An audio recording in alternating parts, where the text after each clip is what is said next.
Hi everyone, कैसे हैं आप सभी स्टूडेंट्स। फाइनली 2023-27 वाले जो बैच के स्टूडेंट हैं उन सबका कल से एग्ज़ाम स्टार्ट है। पहले तो wish you all the best.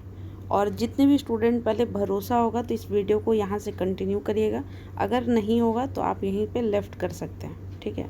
और जिसको विश्वास होगा 100% रात भर में क्या ही बदल जाएगा, बट 100% की गारंटी दे रहे हैं कि रात भर में बहुत कुछ बदल जाएगा। अब देखिए क्या है, अब कंटिन्यू करते हैं और बहुत आराम से समझ के देखिए। आप लोग से बस इतना ही रिक्वेस्ट है कि अगर वीडियो अच्छा लगे तो अपने हाथों से एक लाइक और एक कमेंट कर दीजिएगा और शेयर कर दीजिएगा। बाकी सब्सक्राइब करना नहीं करना ये आपकी जिम्मेवारी है, क्योंकि सब्सक्राइबर बढ़ाना यहाँ मोटिव नहीं है। यहाँ मोटिव है कि आप शेयर करिएगा और भी स्टूडेंट देखेंगे, जो डर है उनका ख़त्म होगा। दूसरी बात, लाइक और कमेंट क्यों बोले, क्योंकि अगर आप करिएगा तो यूट्यूब भी और स्टूडेंट्स के साथ शेयर करेगा। स्टार्ट करते हैं, ठीक है। तो देखिए, पहली बात, यूट्यूब चैनल पर 1000 वीडियो बना चुके हैं पीपीयू के लिए, और मेरा खुद ही बहुत ज़्यादा हाईएस्ट मार्क्स था अपने पीजी में भी। तो ये सब बताने की बात नहीं, मतलब भरोसा रखिए कि जो बताएंगे हेल्पफुल होगा, ठीक है। तो देखिए, फर्स्ट सेमेस्टर में जो स्टूडेंट थे, फर्स्ट सेमेस्टर बहुत सारे स्टूडेंट को बैक लगा था, बहुत सारे स्टूडेंट फेल या प्रमोट हुए थे। तो इस बार वो गलती नहीं करना है। तो वो गलती क्यों नहीं करना है, अब देखिए। और क्यों नहीं करना है यानी कि उसका बहुत ही इम्पैक्ट है कि आपको बाद फॉर्म फिलअप करना, सेशन लेट होना। क्योंकि देखिए, ऑलरेडी 4 साल का ग्रेजुएशन है। अगर आप कहीं भी रुकते हैं तो फिर से उसका भी दीजिए, फिर आगे भी दीजिए। और एक तो ऑलरेडी 2-2, 3-3 महीना पे ही एग्ज़ाम हो रहा है। तो हम नहीं, मतलब क्यों कोई ग्रेजुएशन में फ़ेल होगा। तो आप क्लियर करिए, ऑलरेडी 4 साल है। तो ये दिमाग में रखिए कि बहुत टाइम है, बहुत ज़्यादा टाइम है, और आपको उससे ज़्यादा नहीं ले जाना है, ठीक है। आपको ऑन टाइम पे ही अपना पेपर कंप्लीट करिए और अपने टाइम पे ही रिजल्ट दीजिए। मतलब सेकंड सेमेस्टर का एग्ज़ाम है तो बिल्कुल क्लियर रिजल्ट लाइए, थर्ड सेमेस्टर का बिल्कुल क्लियर रिजल्ट लाइए, ठीक है। अब इसमें आप लोग का हेल्प कैसे कर सकते हैं, देखिए। बहुत सारे स्टूडेंट, मार्केट में बहुत कुछ मिलता है तो आप लोग खरीदे होंगे, बट हम किसी को सपोर्ट नहीं करते हैं। और आज भी कह रहे हैं, हम मेरे लिए कोई चीज़ वैल्यूएबल नहीं है जो मार्केट में मिलता है, ठीक है। अगर जो भी स्टूडेंट, हम बोले ना कि विश्वास होगा, तो आप अपना मेजर सब्जेक्ट का सिलेबस देखिए। सबको सिलेबस देखने आता होगा, और नहीं देखने आता होगा हम वीडियो डाल देंगे कि सिलेबस डाउनलोड कैसे करते हैं। पहला वीडियो हम डालेंगे, दूसरा डालेंगे पैटर्न वाला वीडियो, और तीसरा डालेंगे 32 पेज वाला वीडियो। ये तीनों इस वीडियो के लिंक में डिस्क्रिप्शन बॉक्स में हम डाल देंगे।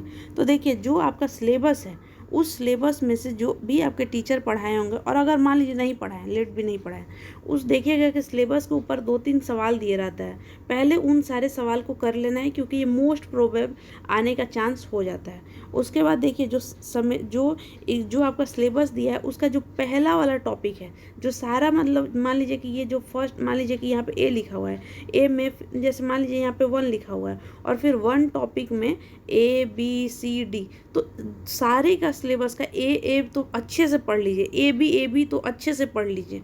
समझ में आ रहा है, क्योंकि आने का चांस वहाँ से ज़्यादा हो जाता है। अब मान लीजिए कि लेट बी एग्जाम्पल, मान लीजिए पॉलिटिकल साइंस का पेपर है, कल मेजर सब्जेक्ट है, तो पॉलिटिकल साइंस पहले क्या है, अगर उस तरह का सवाल है तो पहले वो सवाल आने का बहुत ज़्यादा चांस है। समझ में आ रहा होगा कि जो सिलेबस दिया है उसका ऊपर का 2-2 टॉपिक तो एकदम अच्छे से रेडी कर लीजिए। यहाँ पे समझ में आया कैसे करना है, रटना नहीं है। टॉपिक को देखिए, गूगल कर लीजिए, यूट्यूब कर लीजिए, और समझ जाइए। अब बहुत सारे स्टूडेंट याद करना है, रटना नहीं रटना है, हम दिखा रहे हैं कि कैसे नंबर आएगा। समझ में आया, सॉरी। तो यहाँ पे हो गया सिलेबस का। दूसरा चीज़, जो दूसरा बहुत इंपॉर्टेंट है और सबसे इम्पॉर्टेंट है, कि अगर कोई बच्चा 100% भी पढ़ के जा रहा है ना और उसको लिखने नहीं आएगा, नंबर नहीं मिलेगा। फॉर एग्जाम्पल समझिए यहाँ पे, कि जैसे मान लीजिए कि एक बात बताते हैं। मान लीजिए कोई क्वेश्चन है, उस क्वेश्चन का आंसर आप यहाँ से, कोई स्टूडेंट लिखना शुरू किया और लिखते गए, यहाँ पे कंटिन्यू लिख ही रहे हैं, ठीक है, लिखे जा रहे हैं, और हो गया, ये लिख दिए हम, अच्छे से लिख दिए, पूरा कॉपी भर गया। एक यहाँ पे कॉपी एक स्टूडेंट का है जो समझ गया है मेरे से कि कैसे लिखना है। वो क्या करेगा या क्या करेगी कि 2 लाइन के इंट्रोडक्शन डालेंगी, उसके बाद एक डायग्राम, ऐसा, ये पेज हो गया, भर गया। लाइन कितना लिखी, 2, 5 वर्ड लिखी और पन्ना भर गया, टाइम किस में ज़्यादा लगा, ये नॉलेजेबल सबसे ज़्यादा क्यों क्या कौन था, यहाँ सबसे ज़्यादा पेन का इंक बुद्धि सब यहाँ लगा, लेकिन नंबर कौन जाएगा लेगा यहाँ, क्यों, क्योंकि टीचर इसको पढ़ने में कोई इंटरेस्ट नहीं लेगा, इसको देखकर पता चल जाएगा कि अच्छा ये इंट्रोडक्शन है और ये 5 तरह का होता है, 1 तरह 2 तरह 3 4 5 हो गया, बात ख़त्म। समझ में आया कैसे पेज भी भर जाएगा। और ये नहीं कह रहे हैं कि झूठ और फरेब यहाँ पे सिखा रहे हैं, नहीं, आप एज ए टीचर खुद ही समझिए, मतलब अगर आप टीचर होते तो एक गेस पेपर लोग फाड़ रहा है या कुछ भी वो लिखे जा रहा है और एक वो बच्चा जो बहुत साफ सुथरा करके लिख रहा है, तो आप वही तो लिखिएगा। मान लीजिए कि एक बात कह रहे हैं, मान लीजिए कि क्वेश्चन पूछ दिया कि भारत में अनएम्प्लॉयमेंट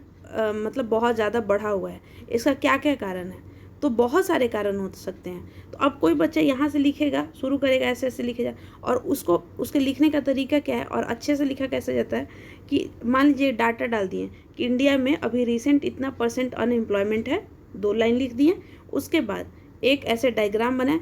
अनएम्प्लॉयमेंट होने का बहुत सारा कारण है, एक कारण पॉपुलेशन भी है कि हमारे यहाँ बहुत ज़्यादा पॉपुलेशन है, एक स्कीम वगैरह भी है कि मतलब उस लेवल का हमारे यहाँ जॉब क्रिएशन नहीं हो पा रहा है गवर्नमेंट के द्वारा जितना लोग पॉपुलेशन बढ़े हुए हैं।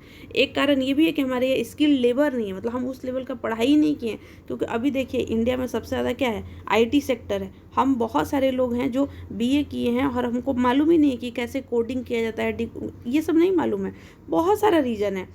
तो ये सब फिर कनेक्टिविटी नहीं है। मान लीजिए कि पटना में जॉब है और हम किसी गांव में रहते हैं, लेकिन हम यहाँ से जाने और आने में असमर्थ हैं, इतना दूर जाएं कैसे, मतलब यहाँ मेरी फैमिली और यहाँ पे जॉब है, तो ये कनेक्टिविटी नहीं बन पा रहा है। समझ में आ रहा है, जिसका इकॉनमी नहीं होगा नहीं समझ में आ रहा होगा, हम क्या कह रहे हैं वो समझ में आ रहा है कि समझिए कि लिखना कैसे है, समझ में आ रहा है। अब देखिए लिखना कैसे है, तो इसके लिए हम 17 मिनट का वीडियो बनाया है, उसका लिंक हम डिस्क्रिप्शन बॉक्स में डाल देंगे, वो देखिएगा। और जो स्टूडेंट पहले देखे थे वो तो उनको पता है, जो स्टूडेंट नहीं देखे थे और जब उस वीडियो को देखिएगा, क्योंकि पूरे डिटेल से बताएं कि देखिए ये पन्ना ऐसा होता है सब कुछ, तो आपको समझ में आएगा कि गलती कहाँ किए थे और इस बार गलती नहीं करना है।